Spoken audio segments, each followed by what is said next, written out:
We have now a new champion of the Crucible! Grog, the Victoria! It's a whole cacophony of cheers and curses, and then all of them fall suddenly quiet. Oh. Standing over to the edge, a hood is thrown back on a figure that's been watching the entire fight. You notice this figure, as the hood is thrown back, an older human man in his mid to late 60s. Tough reddish tanned skin, short but stocky, receding gray hairline with a long, coarse gray beard. He wears what looks like ceremonial robes of red and gold, simple wooden sandals, and a dark brown necklace of large 2-inch round beads that adorn the shoulders and neck area. His body is stout and ripped with muscle, trained over a lifetime of martial prowess and careful honing. His arms are crossed as he looks down at the crucible, down at you, Grog, gives a nod and a smile, turns around, and walks away from the crowd, quietly, as everyone just kind of silently takes in this momentary experience. A few seconds pass, and then the crowd continues cheering once again. Before we leave, though, does anyone have a nagging, tugging feeling about that cloaked human who praised your performance? Should we investigate that at all? He had a lovely beard. Well, that makes something. He did. Should we at least find out who he was before we leave town? Hey, bartender. Yes. You have a darling. question? Yes. That bearded, hooded gentleman at the end of the fight, yeah? Oh, you The mean... one that everyone was quiet for? The red Yeah. and gold robes. Who is he? You're certainly not from around here, are you? I'm not. It's Earthbreaker Groon. Earthbreaker Groon? Earthbreaker Groon. Earthbreaker. He's the What does he Dawn do? Marshal of the entirety of these here, braving grounds. Dawn Marshal? He's the Dawn Marshal. He is the highest esteemed cleric of the Church of Cord. And he nodded. Apparently, he was summoned to watch this fight and approved of your prowess in battle. What does that mean? Oh, wait. I have no fucking clue. But that's an honor, is what that is, and appreciate that yourself. Oh, and I do. Yeah. Would I find him in the middle of the trial forge? Most likely. You guys make your way to the Trial Forge. The large temple to Court itself is once again brilliant to behold. Very top of it, you see, looming over this entire district is a gargantuan statue of Court himself. This giant, muscle-bound humanoid titan of a figure that stands there. Giant beard, muscle-bound torso. You step up to the front of these iron doors, and you can see there are two more bastions. One shouts out, Halt! He who approacheth the Trial Forge! What is your business here? You're here to see Earthbreaker Groon with the latest champion of the city. The Earthbreaker is a fan. I highly doubt that. look of, I'm looking forward to throwing these guys out. About 5 minutes pass, the next one comes back and whispers into his ear. Very well. The four of you may enter briefly. But this one's only invited to the center chamber.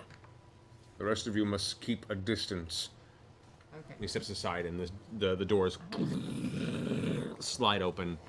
As you guys step in the interior, the smell that hits you immediately is that of sage and other burned herbs that are used ceremonially to cleanse a certain landscape of evil spirits from a superstitious standpoint, but also just to kind of build an atmosphere of meditation and understanding. Leads you into the Trial Forge, and you can see now these halls it's essentially one long hallway. It's an arch about 85 to 100 feet up. And as you guys step in, you see occasionally a few other individuals walking by with a similar, gold and red robe aesthetic that you saw Earthbreaker wearing when he went to watch your battle in the Crucible. They all kind of step aside and keep a quiet watch until you begin to notice in the distance there are actually two large hallways that intersect. You can see most of the Trial Forge are now two long hallways that intersect into a centerpiece. And at the center place of this temple, there is a raised dais at three different levels. And at the top of it, you can see there is a beam of light that comes down from above. You begin to walk towards the structure. You see there is a small figure that is currently sitting on top of this central dais. The quiet Bastion puts his hand out and tells the rest of you to stop, gives you a look, and nudges you to proceed. Sorry. I go forward. As Grog steps out into the central chamber, you look up, you can see now the light source from above there is a what looks like a stained glass domed roof to the top of the central chamber. Where you can see the shadow from the kind of early afternoon sun is being blocked from the giant statue of Kord that remains at the top of this temple. And through it, these beams of light are coming down multicolored and kind of cascading onto this central chamber. Sitting in the center, you see, cross-legged, arms to the side, eyes closed, there sits Earthbreaker Groon, Don Marshal himself, quiet, as you approach. Eyes closed. Eyes closed. I step forward and say,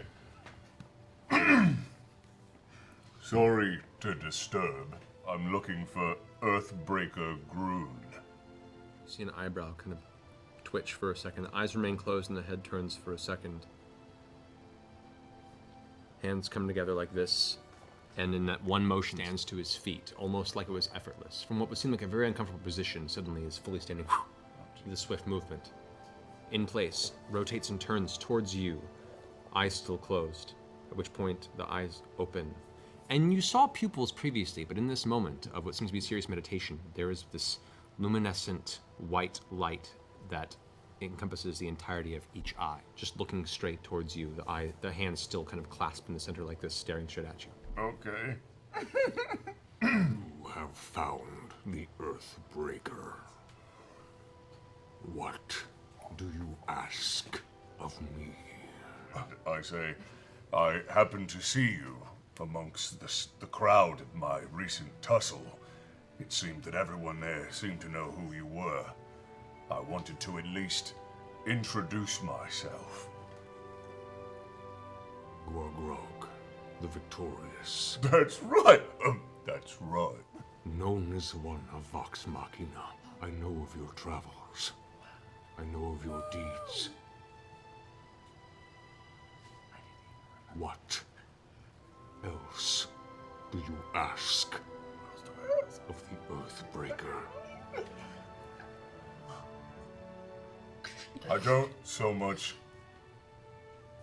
really ask. I only mean to say that Vox Machina is at your disposal if you would ever need someone outside of the amazing Braving Grounds, Vasselheim. We're really amazing. You would just keep us in mind.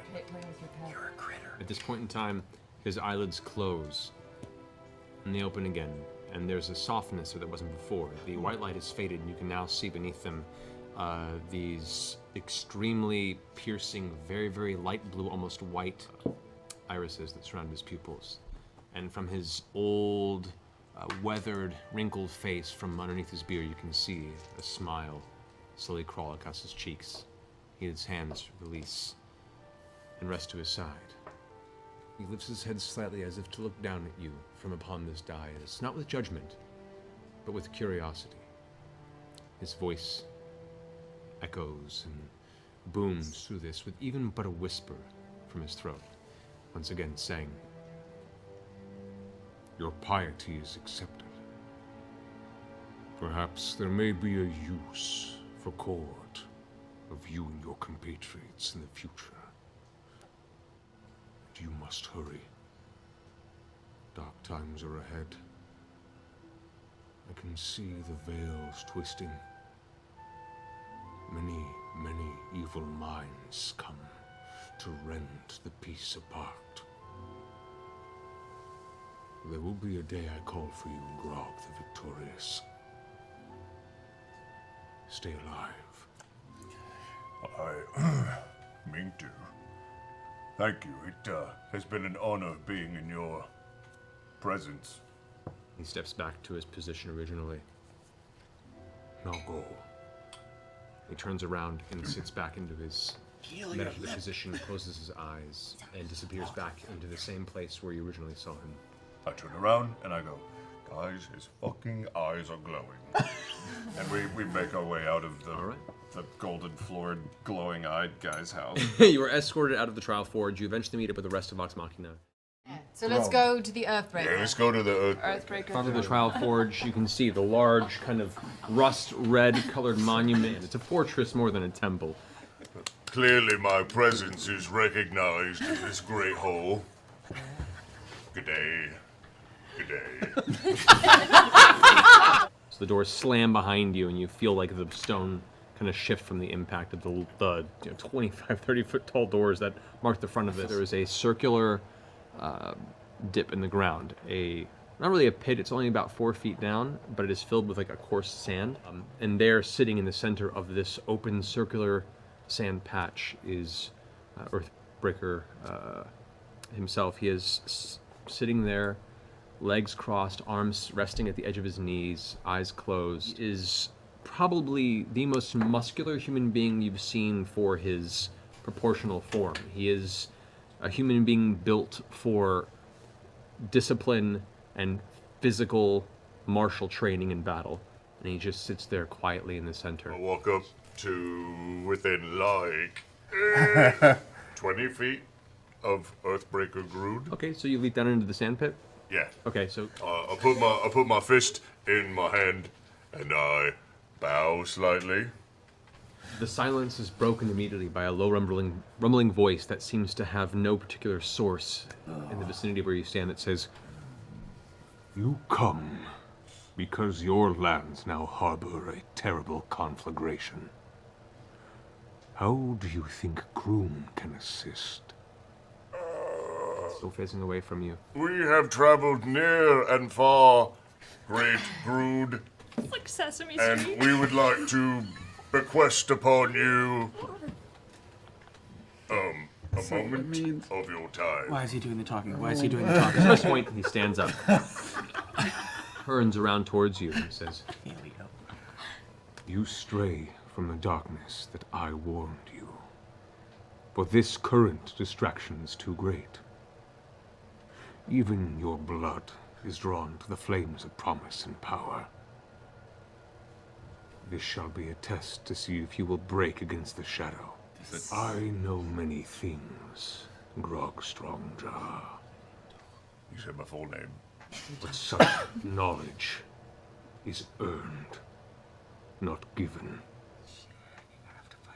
Where do you find your strength? in a blinding instant, you see a flash of movement, and like a dagger in your stomach, his elbow is 20 feet in an instant and has slammed you right in the center of your abdomen. The breath just escapes you as you fall back, unable to really catch yourself, and just land flat on your back in the sand. Strongjaw, where do you find your strength? In my anger, You walk between worlds. Weakness in mind or weakness in conviction. What do you stand for? Where do you find your strength? At which point, as you're getting up, there's another blinding flash for a second, and your feet are left out from under you. You slam onto your back. You just barely caught your breath before it's almost knocked out again. He's looking down at you this time. Once again, his eyes just white. Choose. Choose the two here who would save you. Who would push you to your potential. I choose Vax. And I choose Scanlan. Two monks that you failed to notice were behind you shove both of you into the pit. Tumble, catch Grog's arm and lift him onto his feet as you land yourself at his side. Scanlan is face down on the sand, takes 2 steps back and just closes his eyes and puts his arms to the side. No. Show me your conviction. Oh, it's almost as good The as first all those other one, things he deflects with his hand, and it kind of cuts the arm, and you see a little flash of blood. That's the damage it dealt. The second one, he catches the dagger, and throws it right back at you. Sinks into your shoulder suddenly, before it vanishes and returns to your belt side. Flurry of blows attack using another one of his key points, and his kick just whack right across the jaw. You haven't even raged yet, and the pain is intense. Your vision goes white for a second. I take out Craven Edge. And I will sing a song to him. His eyes kind of roll back, and he and just falls back in the sand unconscious. Grog, do we really want to do this? He's down, he's asleep. What do we do? Are we doing this? Are we really doing this? He's asleep. Well, like, so if we hit him, does he wake up? He will, but you'll get a few licks in. We're not trying to kill him, we want him to work with us. You fucking end him and you end him now. Yeah, kill him. Excuse me? So as you whack, hit him in the head, he immediately comes back to consciousness. Unarmed attacks on you. As he comes around, elbows you to the side of the face. You just weren't expecting it. It cracks you, and you feel like a tooth crack, and the pain sears through your jaw, and you're like, oh. And then he brings his lower hand and hits you right in the center of the abdomen. And I go into a frenzied rage. If it's gonna be an ass beating we take, we might as well just get on with it. As you slam the blade into him twice, he's trying to parry them, and he's like catching the blade off to the side, but the strength is too strong, and you end up jamming it into his forearm. As you pull away, the blood kind of streaks out. You carry such a dark weapon with you. It says I chop at him some more with Craven Edge. Just knocks the blade out with his own hand, and just hear it shing off to the side. Finally sinks in about 2 inches into his kind of clavicle area. I'm gonna take Craven Edge, and I'm gonna stab him into the sand. Oh, shit. And I'm gonna take out the Firebrand Warhammer instead. As you drop Craven Edge, you hear this voice scream in the back of your head. You fool! This fight is ours. As the hammer lights up, you just feel this cold dread run down your spine. You can't possibly let that blade go away, and you drop the hammer and pick up Craven Edge once more. There is no way you could let go of this blade. No way at all. Reckless attack on all 3 swings. As it hits him, he stops for a second, puts his hands together. Your vision goes dark as all the sight around you goes to black, and the entire vicinity of this fades. And he steps towards you. 1 step, 2nd step. And while his mouth doesn't move, you could hear his voice piercing into your head that just says, Grog, you are stronger than this. This thing that binds you. Where do you find your strength?